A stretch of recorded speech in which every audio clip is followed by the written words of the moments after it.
Vamos a concluir con el capítulo 11 de Romanos. Romanos 11, 33 al 36 va a ser la lección que estemos viendo en este día. Vamos a abrir nuestras Biblias y vamos a ponernos de pie, por favor. Voy a leer el 33, me responden con el 34.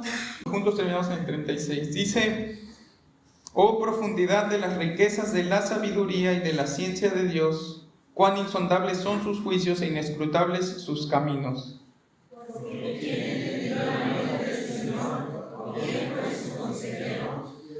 ¿O quién le dio a él primero para que le fuese recompensado? Porque de él y por él y para él son todas las cosas. A él sea la gloria por los siglos de los siglos. Amén. Gracias, Padre, por esta oportunidad que nos das de venir juntos, de congregarnos, en unidad, en un solo espíritu, Señor, con la misma fe, adorarte, reconocer tus maravillas, clamar, Señor, por tus misericordias, que ya nos has dado abundantemente, pero, Señor, tú sabes cuánto más necesitamos de ellas. Y, Señor, hoy también, y en este momento, nuestro clamor es que tu palabra, que es viva y eficaz, pueda hacer una obra en nuestras mentes, en nuestros corazones, transformándonos, santificándonos, Señor, de tal manera que no solamente sepamos cómo pensar como tus hijos, cómo sentir como tus hijos, sino también cómo vivir como tus hijos.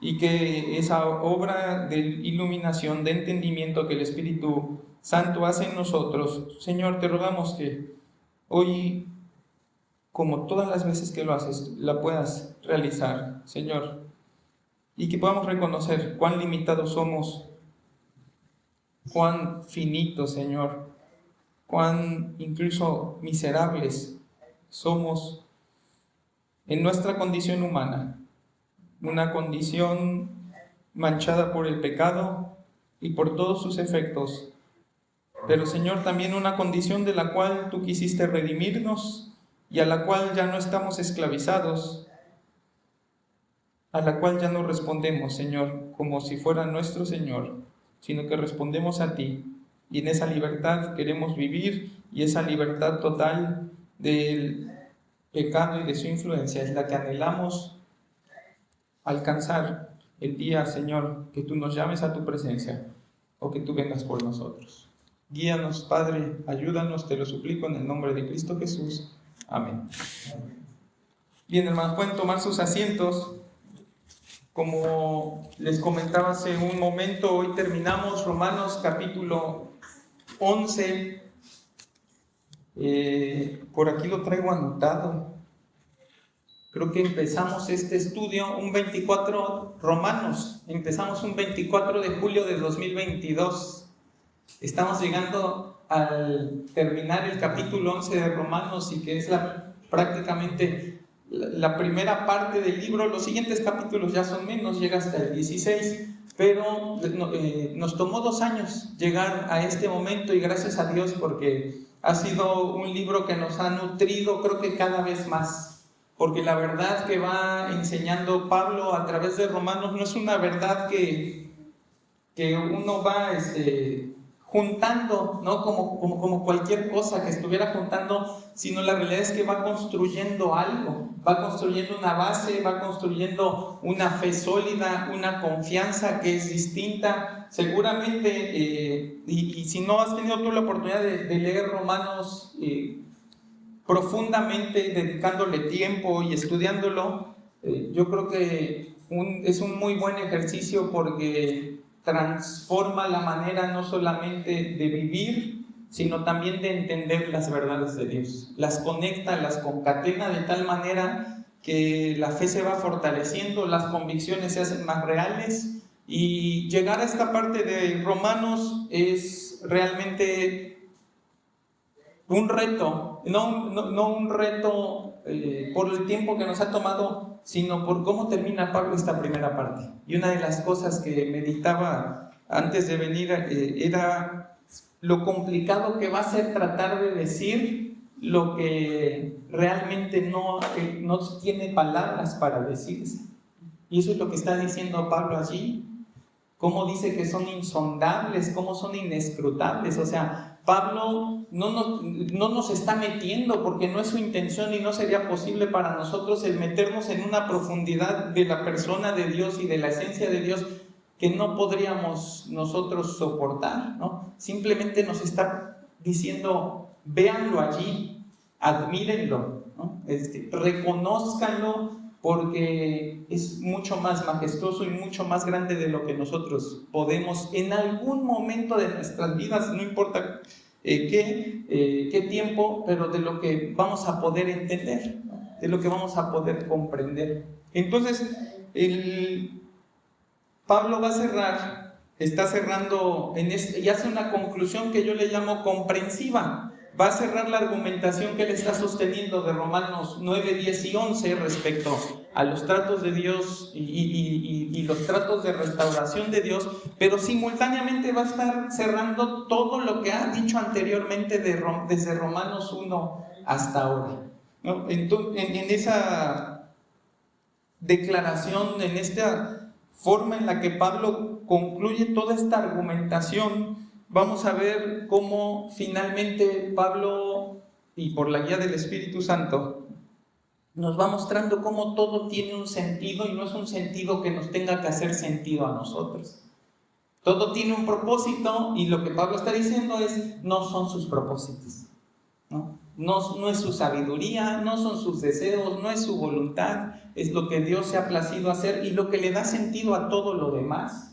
Lo que le da sentido a los primeros 2 capítulos de Romanos, donde vemos cómo se habla tan claramente y tan directamente de la culpabilidad del hombre, de cómo el hombre es culpable delante de Dios, no importa dónde haya nacido, no importa qué haya vivido, qué haya escuchado o qué no haya escuchado, el hombre es igual de culpable delante de Dios que cualquier otro hombre, no hay excepción. Vemos cómo entonces ese hombre que es culpable es un hombre que está condenado también sin excepción, ¿no? Pero lo que nosotros vemos que se va construyendo a lo largo de Romanos es cómo todo eso tiene un propósito y un sentido. Cómo todos estos hechos que aislados parecen en algún momento, si quisiéramos ser muy ligeros en nuestro juicio, pareciera como que el Señor no está siendo justo, ¿no? Como que el Señor está siendo demasiado duro, demasiado incomprensivo con el hombre, ¿no? Y lo que llegamos a este momento, y en lo que llegamos a este momento, es saber cómo todo eso tiene sentido, que el hombre sea culpable. De Romanos 3 al 5 vemos cómo nos habla de la justificación y la ley, cómo la ley le muestra al hombre su culpabilidad y es necesario que el hombre entienda que es culpable delante de Dios, que no puede llegar a la justificación y no puede llegar a la salvación si no es primeramente siendo declarado como alguien culpable y por lo tanto alguien que merece juicio y castigo, y que ese juicio y castigo son justos porque son hechos por un Dios justo, ¿sí? Que la justificación, que es precisamente evitar ese juicio y ese castigo, no tiene nada que ver con los méritos del hombre. No hay manera en la que el hombre pueda darle la vuelta, ¿no? Encontrar alguna forma de escapar, de evitar esta condenación, y por lo tanto Dios provee por medio de la fe, ¿sí? A través de Jesucristo, de una manera en la que el hombre pueda ser salvo de esto, ¿no? Y luego vemos en Romanos 6 al 8 lo que es la santificación, la separación del pecado que sucede a partir de la justificación. Y cómo esa santificación, bajo total auspicio del Espíritu Santo, que es quien aplica la obra redentora en nuestras vidas, es una santificación que en primer lugar es posicional, somos declarados santos, pero también es una santificación práctica. Tenemos que vivir como santos. Y entonces ahí es donde Romanos 6, 7 y 8 nos empiezan a hablar de esa lucha que hay entre nuestra carne, entre vivir en el Espíritu y el andar en la carne, pensar como los que son del Espíritu y pensar como los que son de la carne. Y así es como nos va llevando el Señor y así es como nos va llevando Romanos. Y todo lo que se va a cerrar a través de estos últimos 3 versículos de Romanos 11 es precisamente el decir, es demasiado glorioso para que lo entendamos. Es demasiado. No podremos venir nosotros a este pasaje y a esta lección creyendo que tenemos todo entendido y todo comprendido y que entonces ¿Tenemos algún tipo de visión de Dios que en realidad no podemos asegurar que tenemos? No, es inescrutable, es insondable. Lo que Dios ha hecho, por mucho que lo leamos, ¿sí? No lo alcanzamos a imaginar. ¿Cuánto tiempo has pasado tú en la gloria eterna? ¿Cuánto tiempo has vivido allí? ¿Qué sabes que significa el despojarse de esa gloria eterna y hacerse hombre y encarnarse? ¿Qué sabes tú de eso? ¿Cuándo te has despojado tú de algo así? Entonces, realmente nosotros tenemos que venir aquí y el propósito de este tiempo es mostrarles y compartirles 5 actitudes que yo considero que debe de encontrar el creyente cuando ve cómo el Señor ejerce soberanamente su voluntad.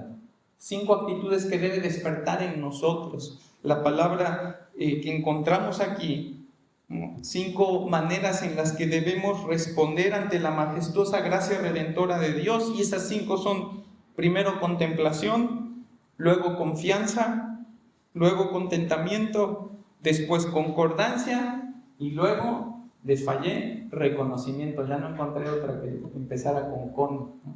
Pero reconocimiento.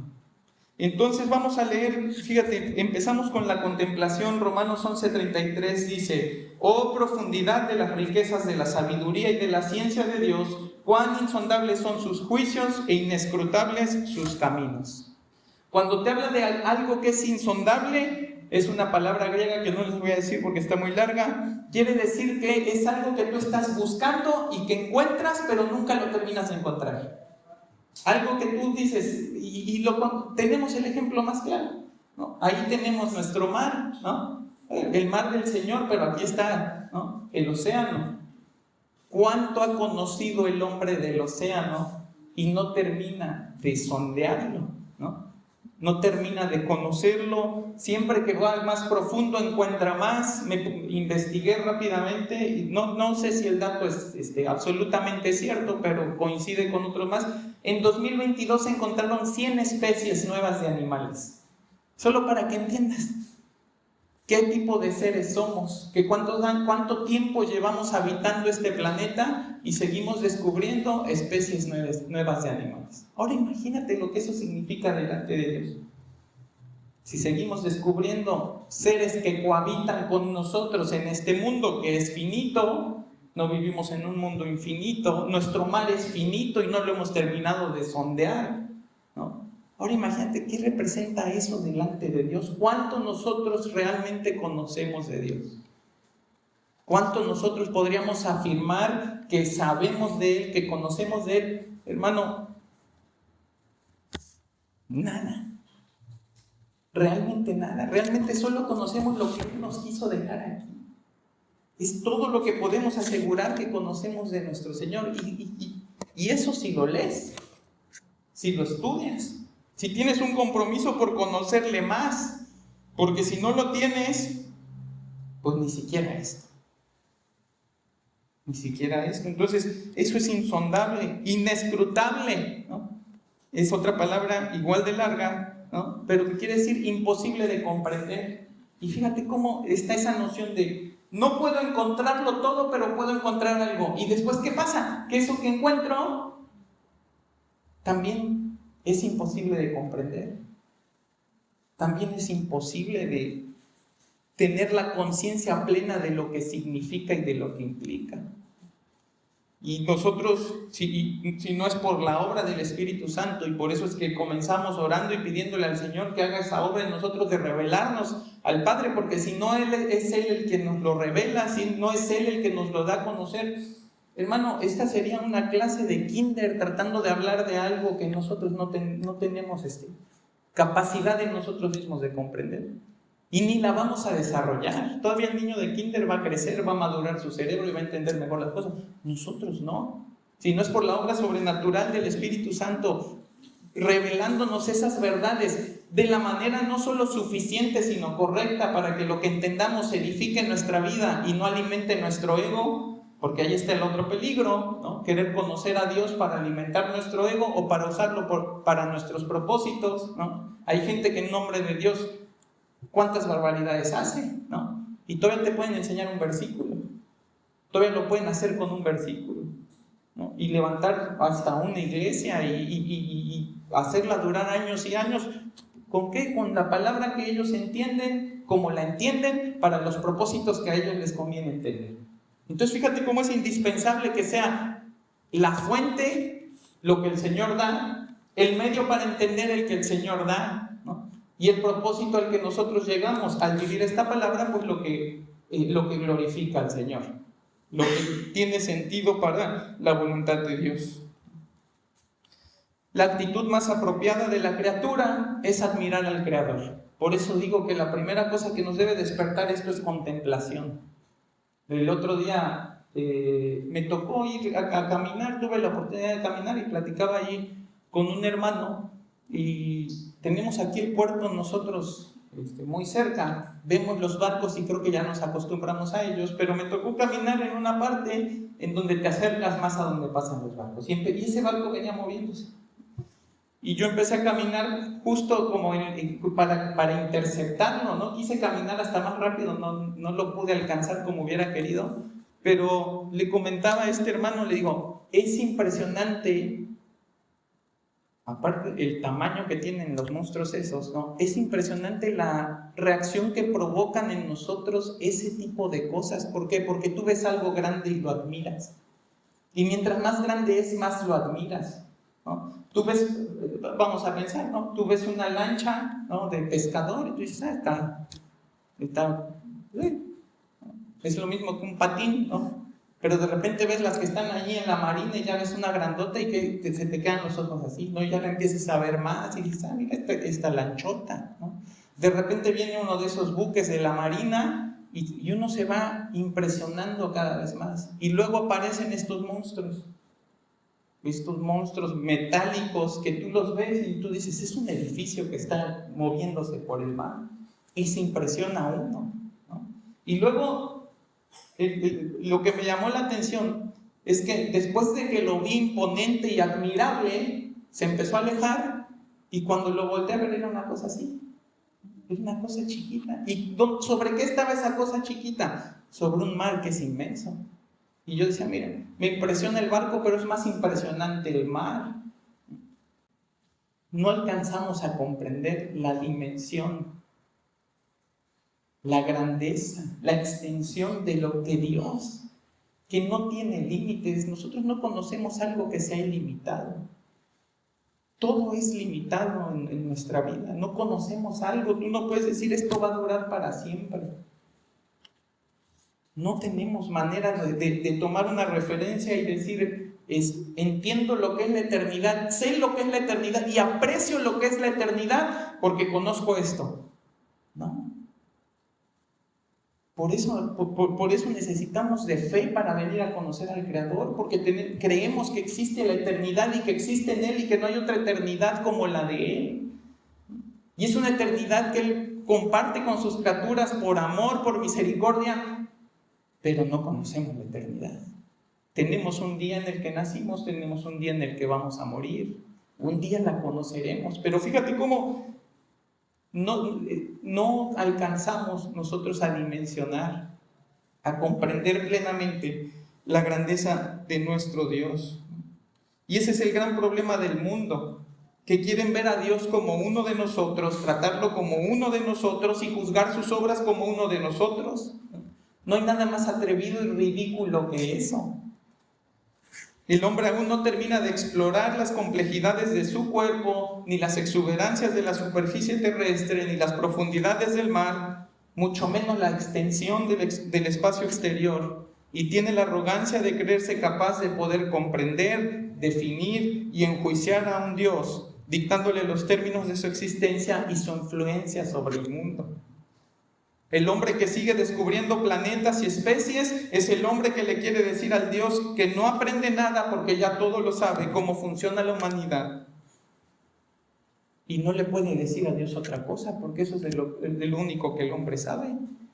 El hombre solo sabe de su propia existencia, de las cosas que tiene aquí. Dice, ¿quién le va a dar consejo a Dios? ¿De qué le vamos a dar consejo si de lo único que sabemos es de lo que vemos? ¿Cómo le vamos a enseñar nosotros a Él de todas las cosas que Él conoce que nosotros ni siquiera imaginamos? ¿Cuántas veces hemos sido esos hombres absurdos que en vez de contemplar la maravillosa obra de Dios, ponemos nuestra fe en cualquier cosa que sea contraria a fin de no honrar a Dios como el soberano del universo? Y ese era el problema del hombre que plantea Romanos capítulo 1. Que teniendo testimonio de Dios se negaron a honrarle como el Dios que es. Ese es el absurdo de la humanidad. Creer que nosotros lo somos todo, creer que nosotros somos el fin último y justificarlo a través de un montón de teorías que ahora parece que son la ley y que es la verdad absoluta, que el hombre puede venir de algún otro origen que no tenga que ver con un Dios, que no tenga que ver con un creador. Pero hermano, ese problema no existe solo fuera de la iglesia. La misma altivez con la que batalla el mundo es la que inunda nuestros corazones, haciéndonos pensar que Dios debe hacer las cosas de tal o cual forma, que sus determinaciones no son perfectas ni fiables y que su plan redentor carece de sentido. Somos cristianos de días soleados, pero no de tormentas, cristianos que necesitan que esté todo perfectamente a gusto para obedecer a Dios.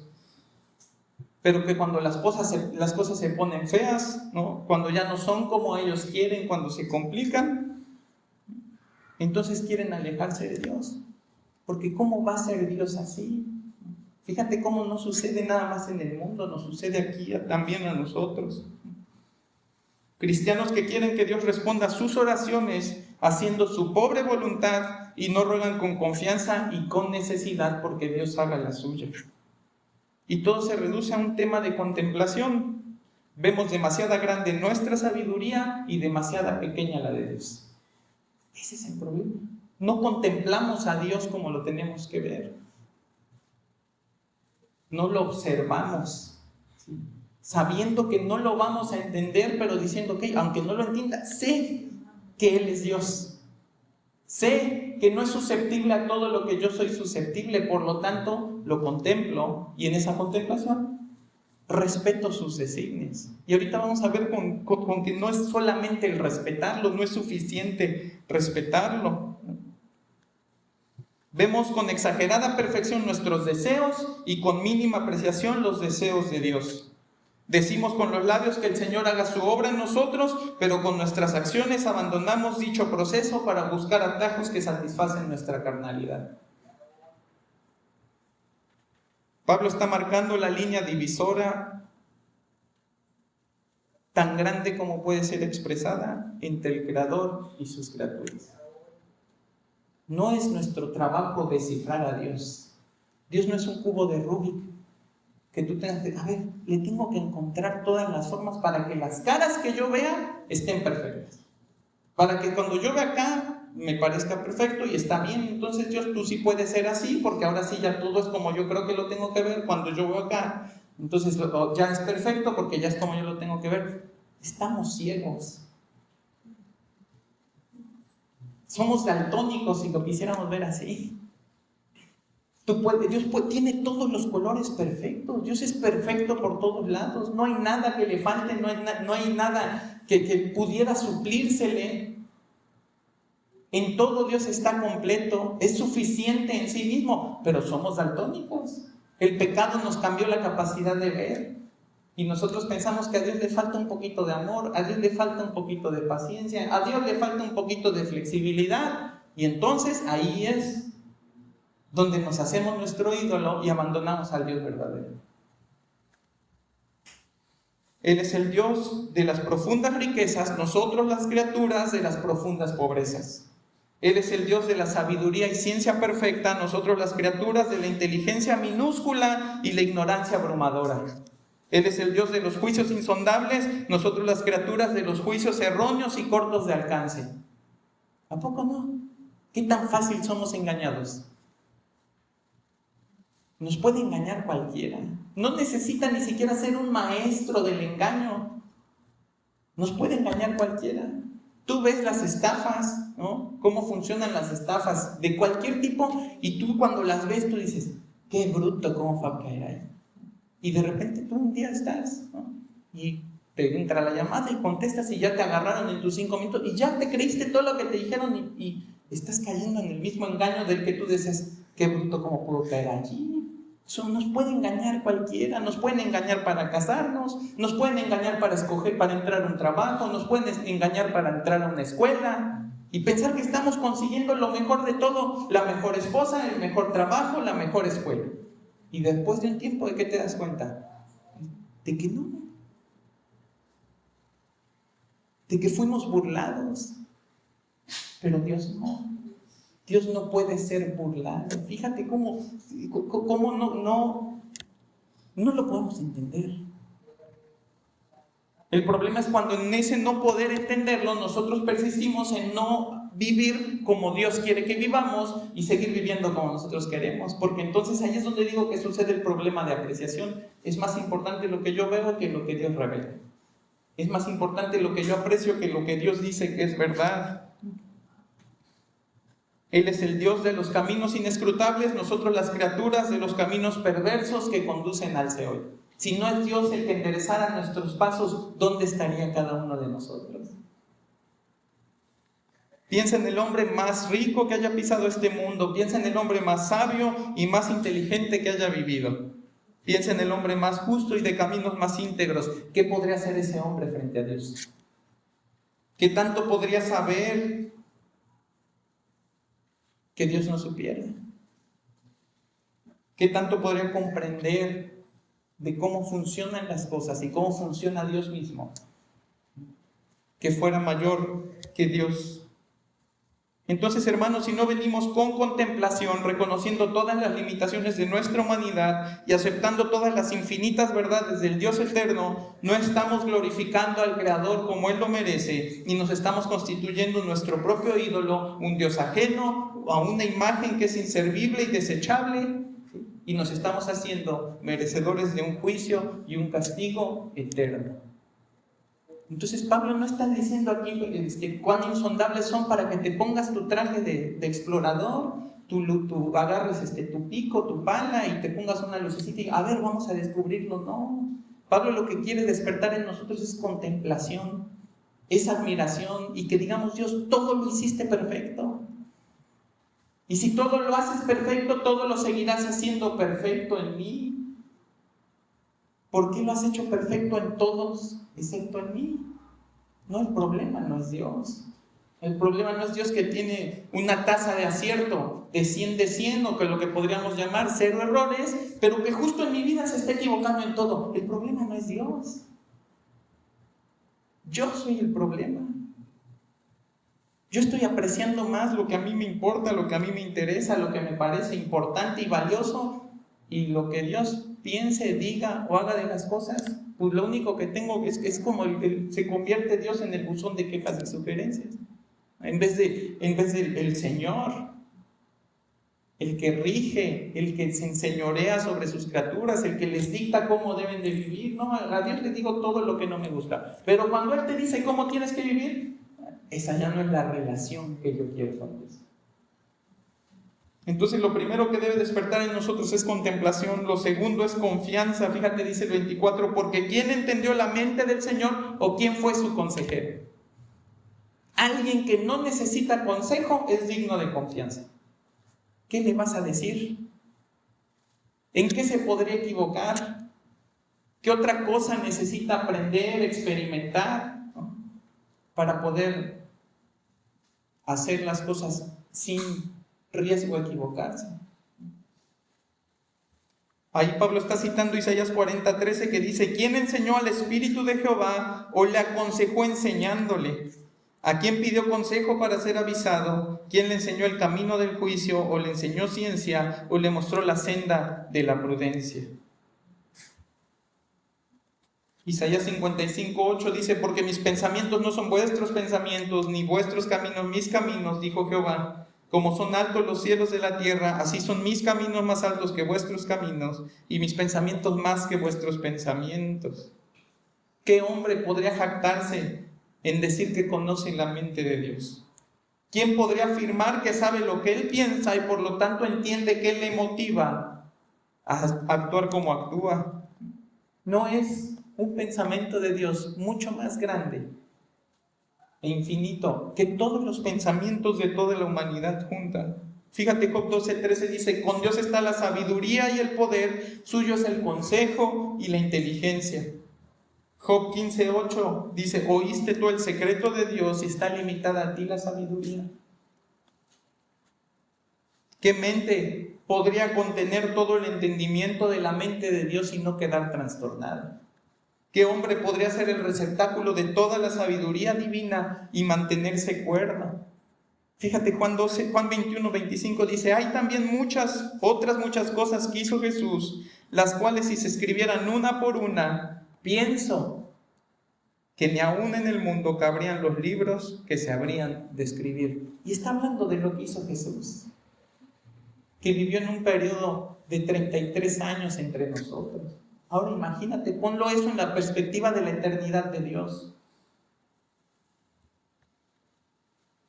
Dado que Él no piensa como nosotros, podemos estar seguros de que su mente no es como la nuestra. Y eso te tiene que dar confianza. Él no olvida, Él no juzga erróneamente, no es engañado por sus sentidos, no tiene intenciones que le son ocultas. Él no es como nosotros. ¿A cuántas personas tú podrías decir: le confío mi vida ciegamente? ¿A cuántas personas tú podrías decir: sé que no me va a traicionar, sé que no me va a fallar, sé que no me va a hacer lo que no quiero que me haga, sé que va a hacer todo lo que sea necesario por mi bienestar? ¿A cuántas personas? Si puedes decirlo por tu esposo, ya esa es una bendición. Si puedes decirlo por tu esposa, ya esa es una gran bendición. Pero ¿a cuántos más? ¿A cuántos más tú podrías confiarle ciegamente tu existencia? No se puede. No falta el momento en el que se envanecen en sus pensamientos, en el que son seducidos por la tentación, por el pecado, se les inflama la carne y de repente, ¿qué pasaría si hoy tú dijeras: le voy a dar a mi hijo en el que más confío todo el dinero que tenemos, cada vez que me paguen se lo voy a dar y voy a confiar en que va a hacer lo necesario para que esta casa siga funcionando? ¿Cuánto tiempo se sostendría la casa?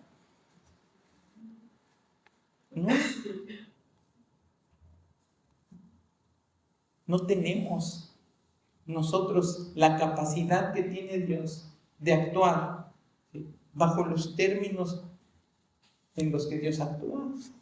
No tenemos nosotros esa perfección, no contamos nosotros con esa sabiduría, con ese discernimiento, con ese conocimiento absoluto de las cosas.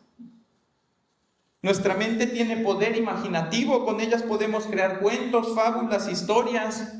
Podemos prever escenarios positivos que nos den calma o escenarios negativos que nos provoquen ansiedad. Con ella podemos desear un camino y luego determinarnos a seguirlo, pero no está en nosotros que cumplamos lo que anhelamos.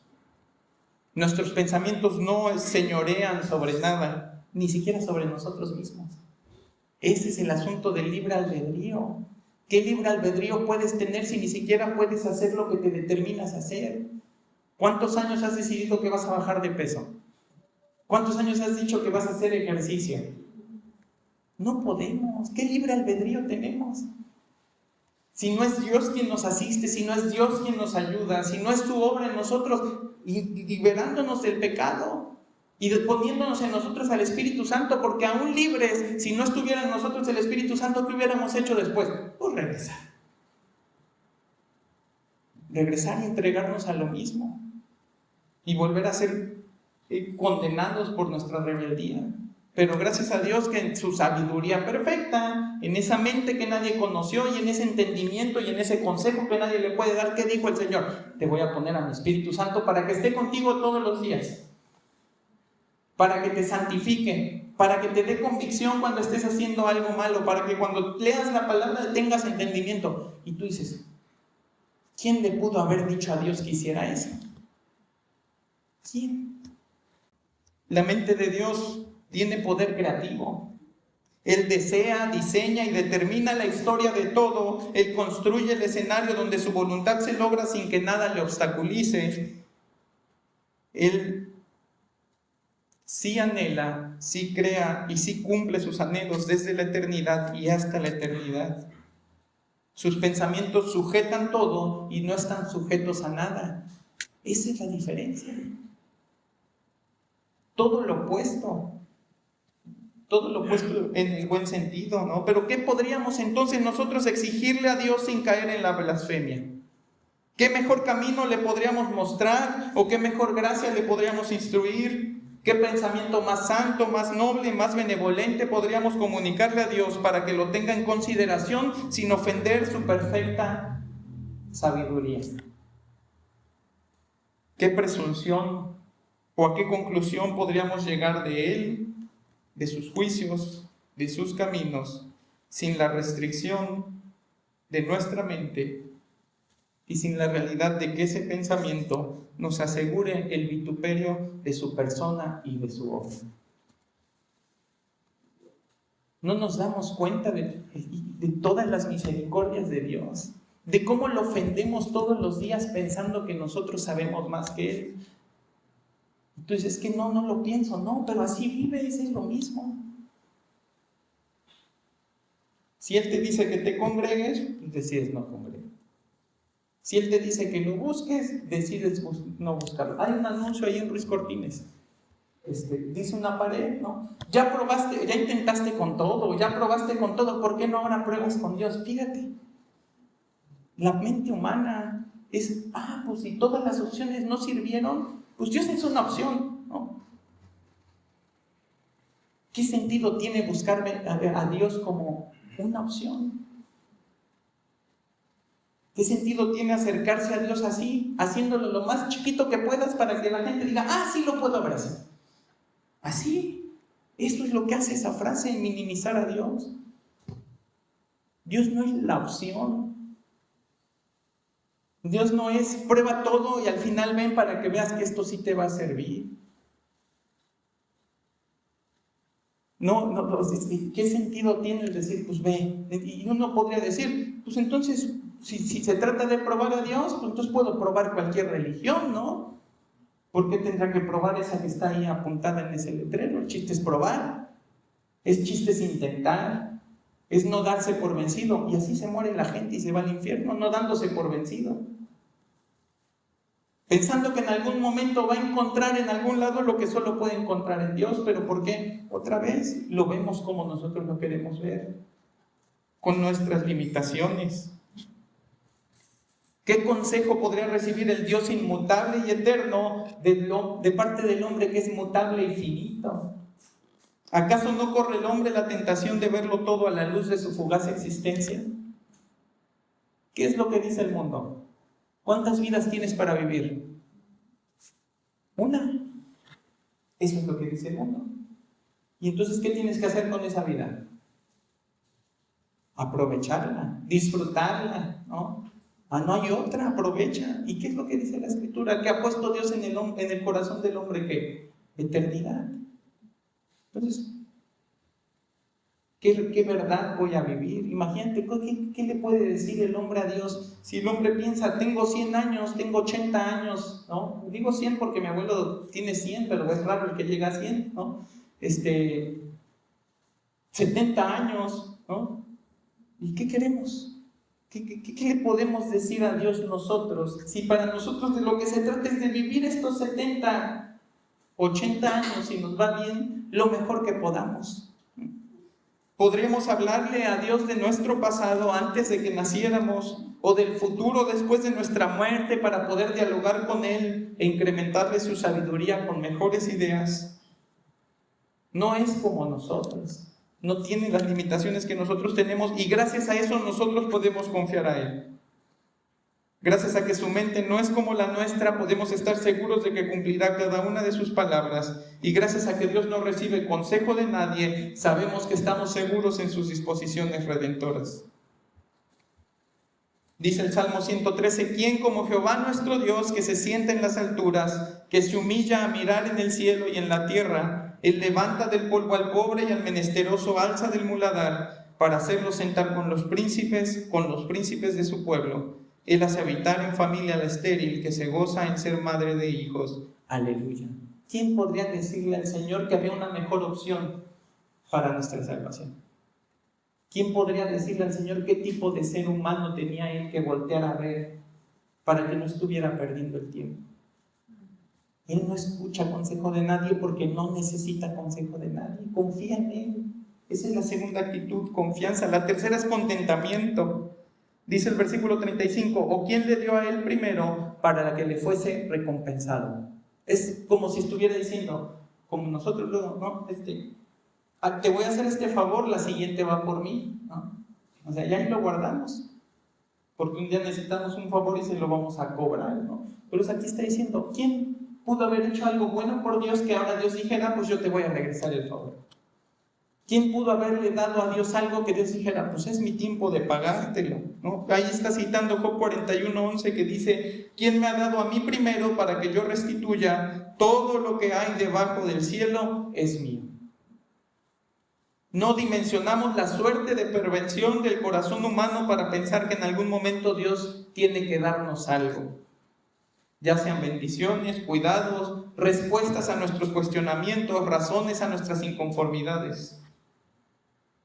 ¿Quién nos debe Dios para que osemos a contender con Él pidiéndole como si nos debiera algo? Es tanta la soberbia del hombre que quiere tratar a Dios como un prójimo más. Y aplicando la Carta Magna de los derechos humanos, le exige cosas a Dios como respeto, igualdad, reconocimiento, libertad de expresión, ¿no? Y en su obstinación rebaja a Dios a su condición y lo sujeta a convenciones humanas, pensando que Él tiene el deber de responder a cualquier cosa que yo le pida. Así hemos hecho a Dios. Es mi prójimo. Y si yo lo respeto a Él, Él me tiene que respetar. Si yo lo tengo que escuchar, entonces Él me tiene que escuchar. Si Él quiere algo y yo quiero algo, pues hay que dialogar, porque somos dos seres, ¿no? Yo tengo derechos, él tendrá sus derechos. Así tratamos a Dios, como si fuera uno más aquí entre nosotros que tiene una ley sobre sus hombros, sobre el cual pesa una responsabilidad en términos humanos, y entonces, si no estoy de acuerdo con Dios, pues me lo llevo a juicio. Le presento una inconformidad, ¿no? Por mal vecino, por no respetarme, por no respetar mis límites. ¿Cuántas veces así pensamos de Dios? Pero el creyente genuino no tiene esos afectos hacia Él. Además de contemplación y confianza, la realidad de un Dios que está por encima de cualquier ley o estatuto humano, al hombre le genera contentamiento, al creyente le genera contentamiento. Y contentamiento no tiene que ver solamente con decir, bueno, así es Dios. No es una aceptación. No es, bueno, acepto que así es Dios ya que le puedo hacer. No. Contentamiento tiene que ver con, estoy satisfecho en que así sea Dios.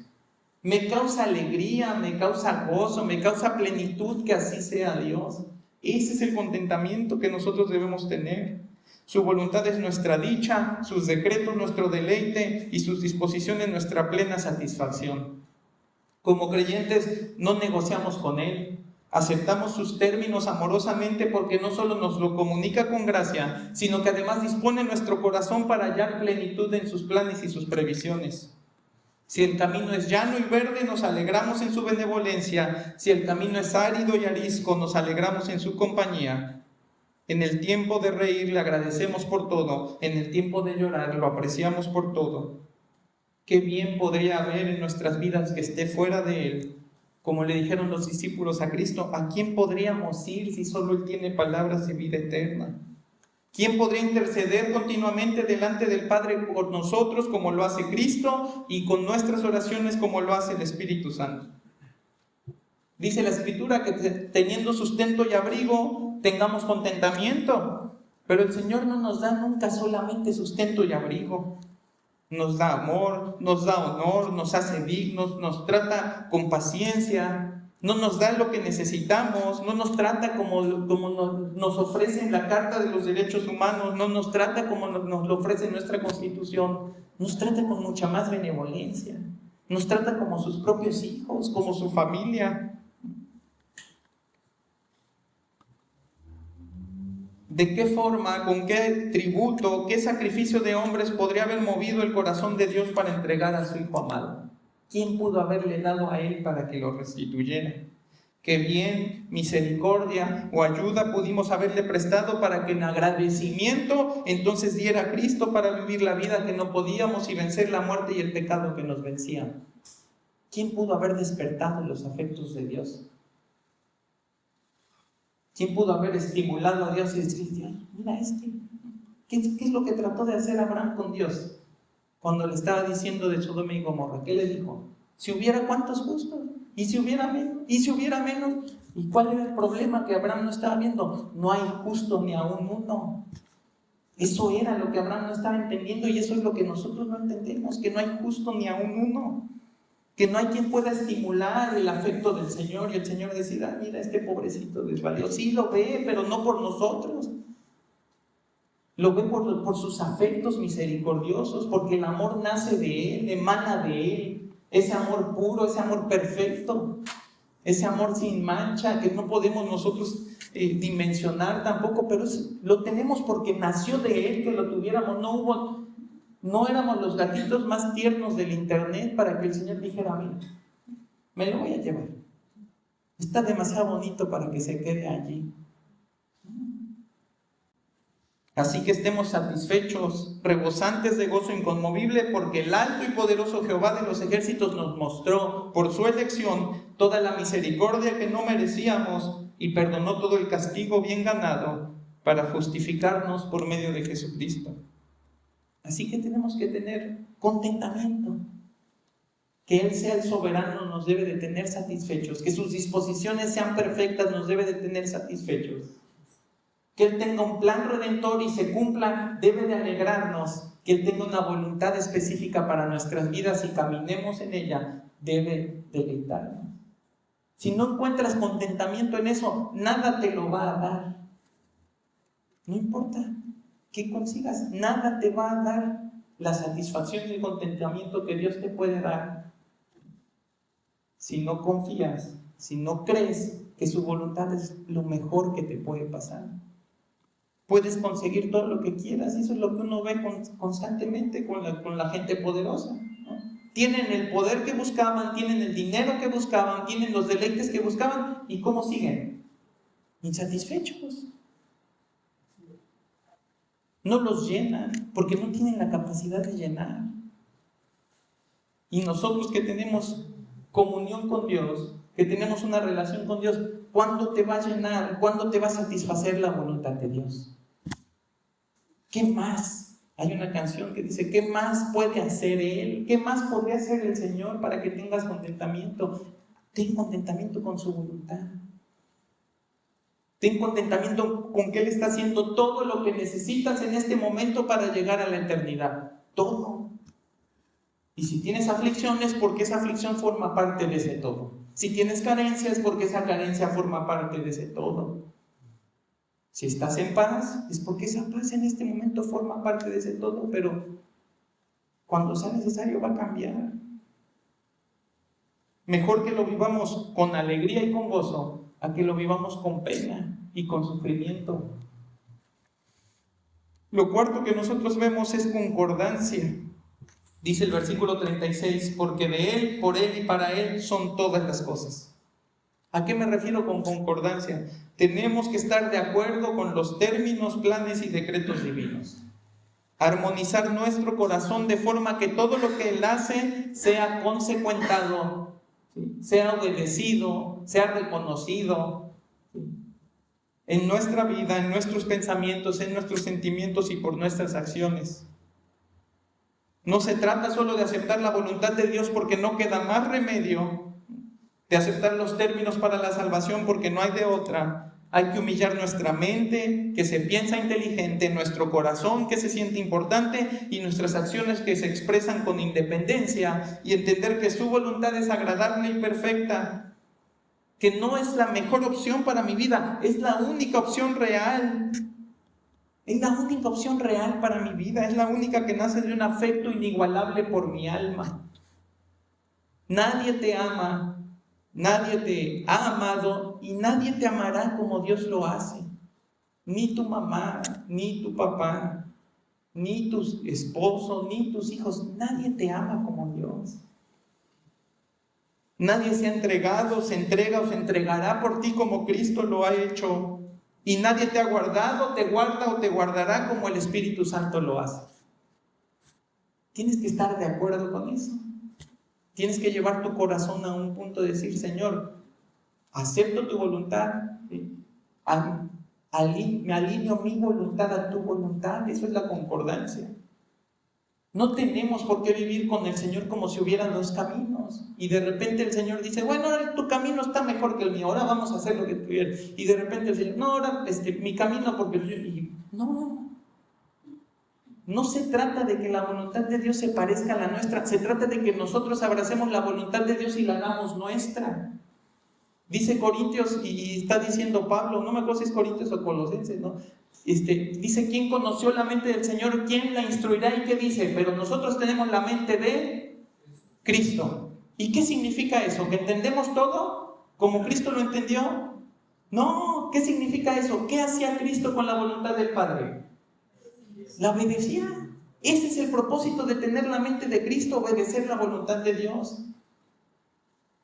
No estamos tratando nosotros de negociar con Dios los términos de qué va a pasar con nuestra vida y que mi voluntad de repente se gane y en otras dejarlo ganar a Él. Se trata de que nuestra voluntad ceda completamente al señorío de Dios en nuestras vidas y que entonces su voluntad sea nuestra voluntad. Nunca vas a tener contentamiento si la voluntad de Dios no es tu voluntad. Siempre vas a estar luchando, siempre te va a faltar algo, siempre vas a sentir que pudo haber sido mejor. ¿Por qué? Porque sigues esperando en ti, no estás esperando en Él. No hay nada más triste que ver a un cristiano que aún no ama totalmente la voluntad de Dios. Ese hombre o esa mujer vive en una lucha incansable y frustrante en donde nada de lo que vive le es natural y confortable porque sigue esperando una vida que su Señor no le quiere dar. ¿Y cuántas veces nosotros vivimos así y nos decimos sus hijos? Es que el Señor no me da la vida de junior que quiero. Y mientras no me la dé, pues sí, somos familia, pero Él por su lado y yo por el mío. No, ama su voluntad.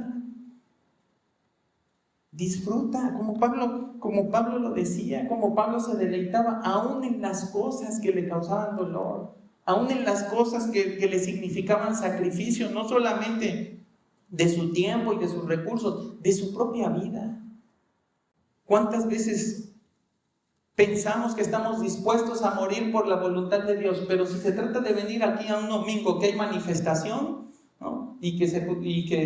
O que hay carnaval o lo que sea, no me vaya a pasar algo.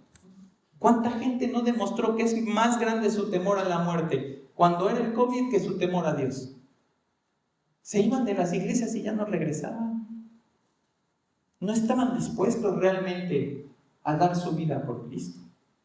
Lo dicen, pero cualquier cosa que salga es más importante que entregar mi vida completa al Señor. Que entregarle mi vida al Señor por cualquier cosa, por predicarle hasta el vecino y que me aviente el sartén. Y a lo mejor me desnuca ahí, pero ahí morí haciendo lo que el Señor quería.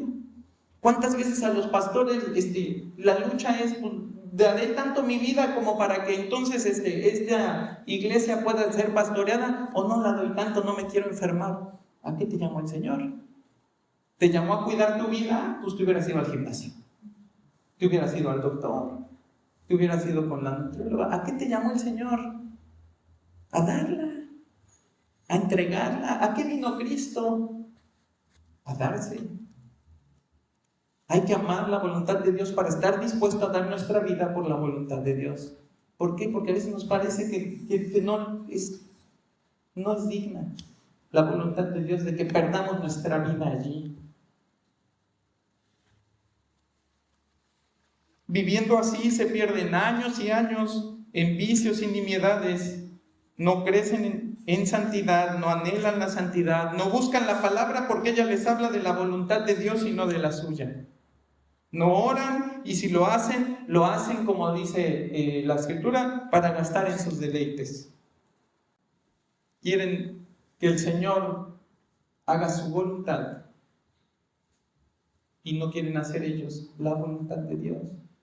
Hay que tener concordancia, poner nuestro corazón en la voluntad de Dios, y eso es lo que Pablo nos está mostrando aquí.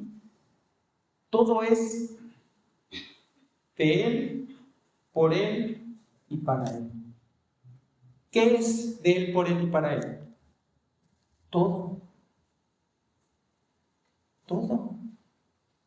Si tienes casa propia o no tienes casa propia, si tienes coche o vienes en camión, si tienes hijos o no tienes hijos, si estás casado o si estás soltero, ¿no?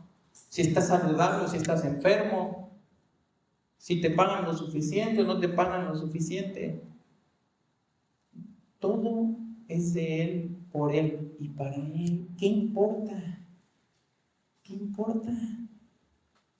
Todo es para Él, todo es por Él, toda tu vida.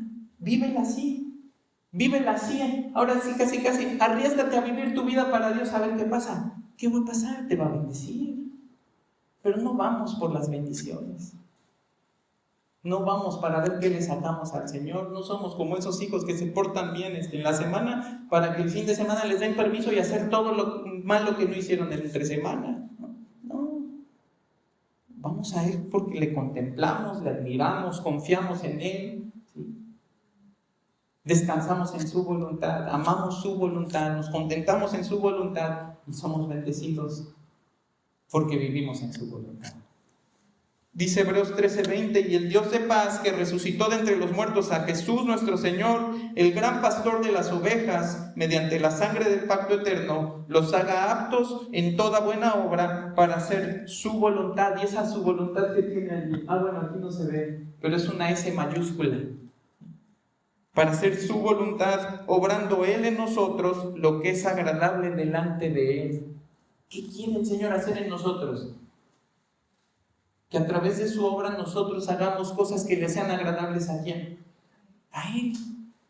Necesitas hacer concordante tu voluntad con la de Él, porque si no, puedes vivir la Escritura y nunca disfrutar que vives en la Escritura.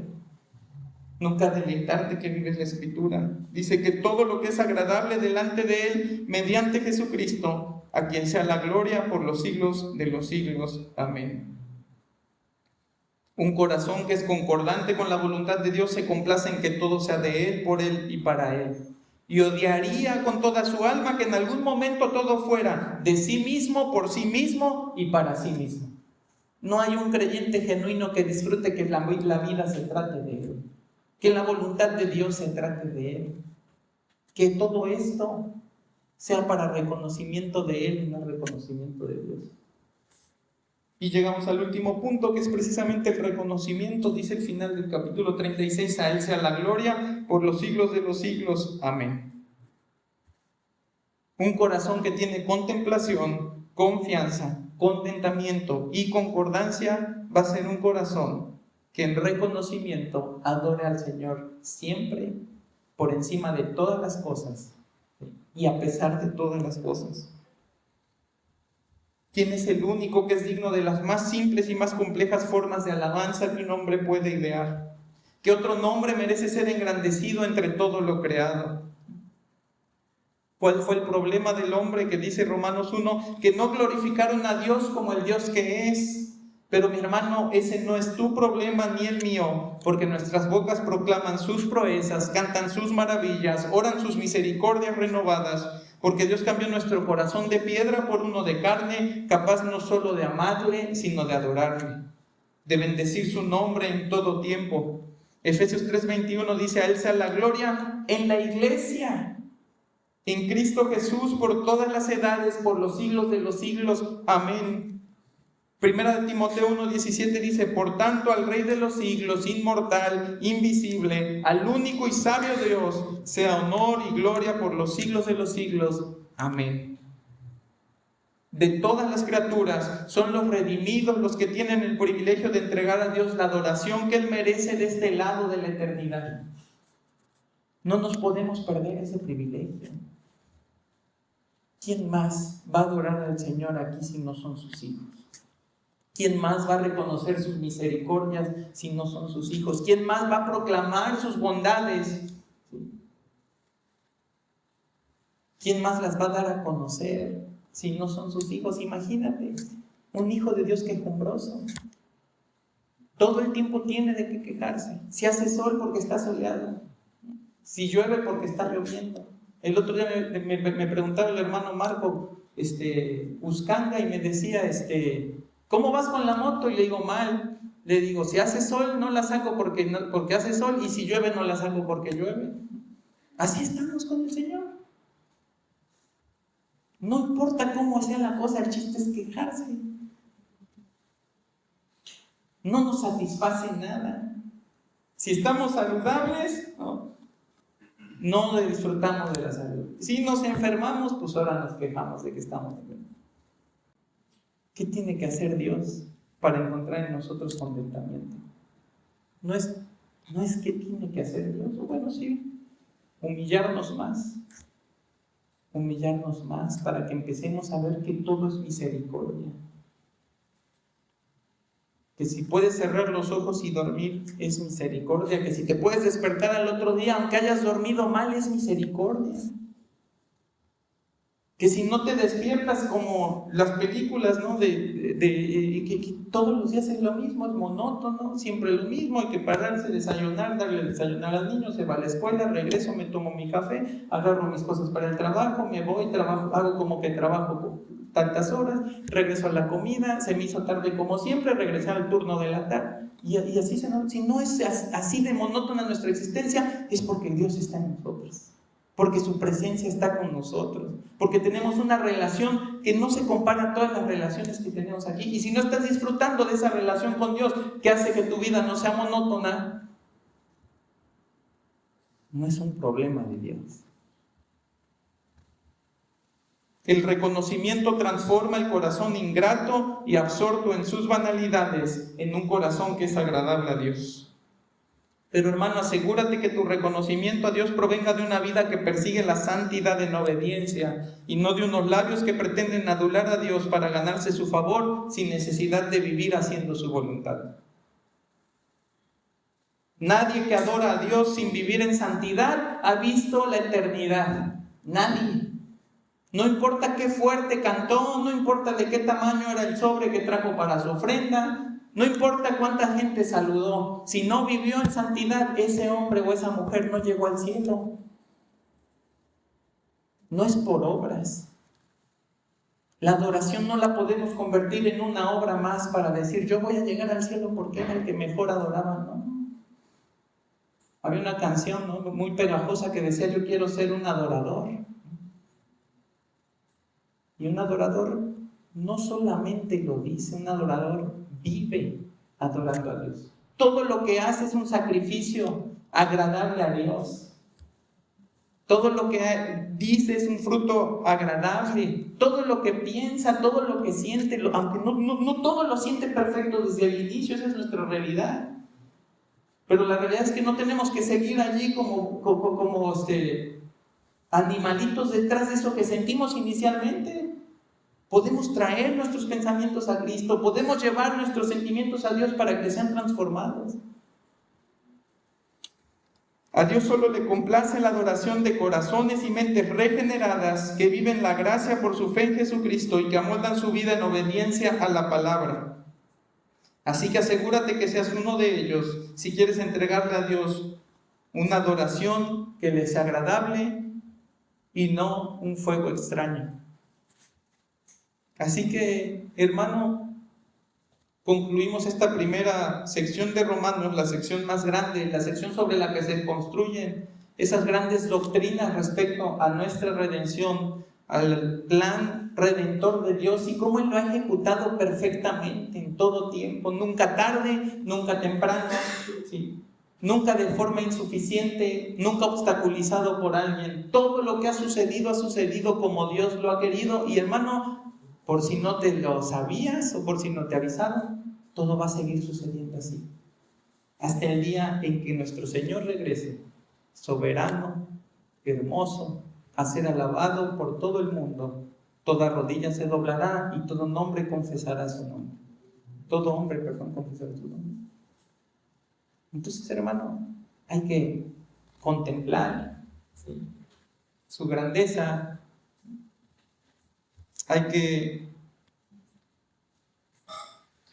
tener confianza en que sus designios son perfectos, en que nunca se va a equivocar. Hay que tener contentamiento, disfruta la voluntad de Dios, no luches contra ella. Hay que tener concordancia, que su voluntad sea tu voluntad. Identifica todos los días donde lo que tú quieres no es la voluntad de Dios y déjalo rápido. Despójate de eso y disfruta la voluntad de Dios. Y hay que tener reconocimiento para vivir vidas que lo adoren como Él merece en todo tiempo y para su gloria, porque de Él, por Él y para Él son todas las cosas. A Él sea la gloria por los siglos de los siglos. Amén. Vamos a ponernos de pie, hermanos.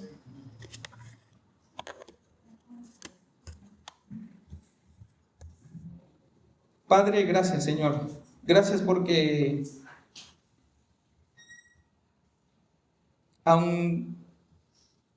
aunque somos limitados, Señor, somos débiles, frágiles, somos susceptibles, Padre, a ser movidos por cualquier viento, por muy ligero que sea. Señor, a pesar de todo ello, tú has puesto tus ojos en nosotros y nos has amado. Nos has elegido, Señor.